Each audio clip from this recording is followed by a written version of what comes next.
Hello বন্ধুরা, কেমন আছো তোমরা? আশা করি খুব ভালো আছো, সুস্থ আছো। তো আরেকটা নতুন ভিডিও নিয়ে চলে আসলাম। আর আজকে কিন্তু আমি সন্ধ্যার থেকে ভিডিওটা করছি। হ্যাঁ, তো মেয়ে না স্কুলের মধ্যে দুবার বমি করেছে। তারপরে দেখো বাড়ি এসে রাতের বেলায় আবার দেখো বমি শুরু করেছে। তখন 7:30, এই 8টা বাজে, প্রায় 7:30 থেকে 8টার মধ্যে তখন বমি করছে। তোমাদের দাদাভাইকে চিৎকার করে ডেকে তার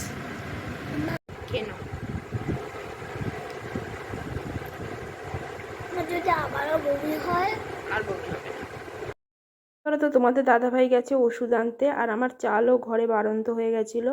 তো বললাম যে অল্প করে আপাতত নিয়ে আসো, বাড়বে আজকে বৃহস্পতিবার না আমাদের এখানে সব বন্ধ থাকে। চাল আর এই দিয়ে ওষুধও আনলো, ওষুধটা আনা হলো, একটা খাইয়েও দিয়েছি সাথে সাথে।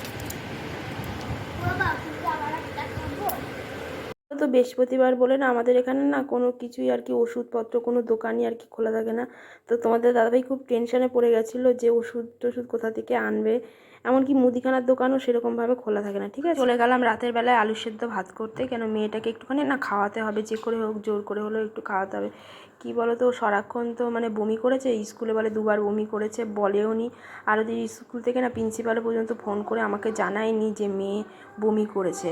পরে স্কুলে যখন ছুটি হয়েছে তখন আনতে গেছে, তখন আর কি বলছে যে এরকম অনন্যা বমি করেছে, জানো না। তারপরে আমি তো বললাম যে আপনার তাহলে আমাকে একটু জানাবেন তো। আর এদিকে দেখো হাঁড়িতে তারপরে চালগুলো আর কি ঢেলে রেখেছি, কেন অল্প চাল তো এটাতেই থাক, পরে আবার যখন বেশি পরিমাণ চাল আনবে তখন মানে বালতিতে ঢালবো, ঠিক আছে। তো আর এদিকে দেখো ভাতও বসিয়ে দিচ্ছি। আর একটা গুড মর্নিং, এটা কিন্তু সকালবেলায়, আজকে শুক্রবারে, আজকে সকালের ভিডিও। সবজি এনেছে আলু, ঢ্যাঁড়স, পেঁয়াজ, লঙ্কা, লেবু। আর এদিকে দেখো উচ্ছেও এনেছে, উচ্ছেটা আমি কেটে ফেলেছি। উচ্ছে দিয়ে আলু দিয়ে একটুখানি ভাজা ভাজা করবো। এদিকে দেখো আলুও ছোটো ছোটো করে কেটে রেখেছি।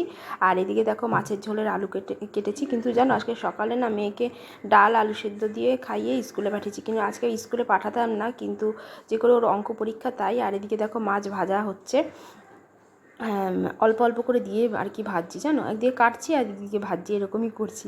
কি করব, সবজিও তো কাটতে হবে। এদিকে দেখো মাছ ভাজা আমার হয়েও গেছে, আর এদিকে আলুও ভেজে রেখেছি।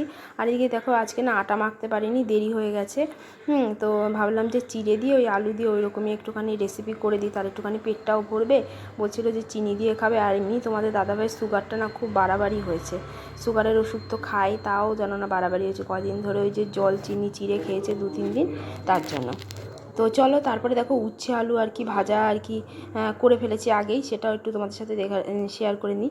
আর তারপরে দেখো চিড়ের যে ওই আলু দিয়ে ওটা করেছি, সেটাও দেখো রয়েছে এতটা। আর কিছুটা তোমাদের দাদাভাইকে বাটিতে দিয়ে এসছে, আর এইটুকু আমার জন্য রয়েছে, এইটুকু আমি খেয়ে নেবো। আর প্লেটেরটা আর হলো বাটিরটা থাক, বাটিরটা পরে। দেখো কি অন্ধকার করে একেবারে কালো হয়ে গেছে, ঘর একেবারে অন্ধকার হয়ে গেছে। কি বলবো, এত মেঘ করেছে।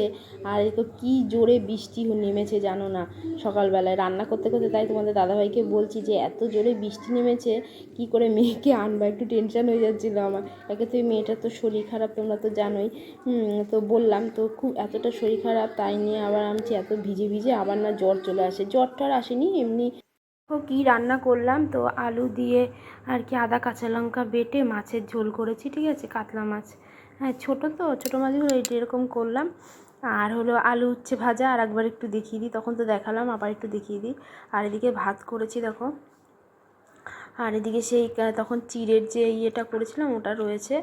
আর এদিকে লেবু কেটে রেখেছি। ভিডিওটা এফ দিয়ে রাখছি। ভিডিওটা ভালো লাগে লাইক শেয়ার করে জানিও। Tata, by.